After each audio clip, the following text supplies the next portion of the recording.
مەلایکی خوا سەلامی خوایان لەسەر بێ بەردەوامن لەوەی کە مزگێنی خۆشی بە ئینسانێ بدەن لەسرە مەرگایە، هێوری کەنەوە، ئارامی بکەنەوە، هێمنی بکەنەوە بۆ ئەوەی هیچ ترسێکت لەسەر نەمێنێت، چونکە لە دنیادا ئەو چەند ساڵی کە ژیای عیبادەتی خوات کرد ئەوە ئەهلی ئیستیقامەیە، ئەهلی بەردەوامبوون لەسەر دینداری.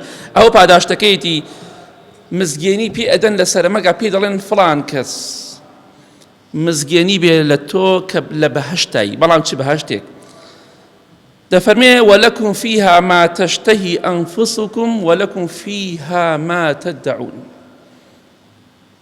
ئەوەی کە نەفست حەزی لێی بێ، ئەوەی ئارەزووی بکەی حەزت لێی بێ لە بەهەشتا بۆ تۆ هەیە، وەلەکم بۆتان هەیە ئەوەی ئارەزووی بکەن و حەزتان لێ بێ، وەلەکم فیها ما تدعون، داوای هەرچیش بکەن لە بەهەشتا لە بەردەستان هەیە.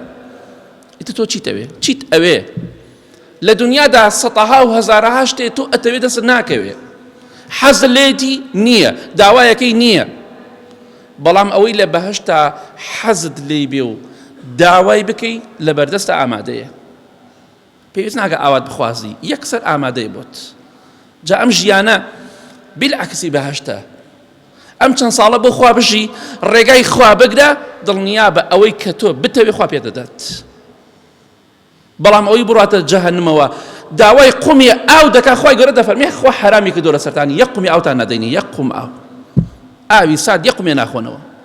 ڕێگای خوا نەگری، خوای گەورە بەو پەڕی توندی معاملەت لەگەڵاکەت. داوای یەک قومی ئاوی سارد بکەی نییە، داوای یەک پاریوێ نان بکەی نییە. ئەو ئاەتی قورئانە، ئین الله حرمهما على الكافرین. دەی ڕێگای خوا بگرە، ئەوە ڕێگای خوات گرت، ئەوەی کە حەزت لێ بێ و داوای بکەی هەیە، بۆت ئامادە، وەلەکم بۆتان هەیە. کەواتە خوای گەورە دەفەرمێ وەفیها ما تشتهیه الأنفس وتلذ الأعین.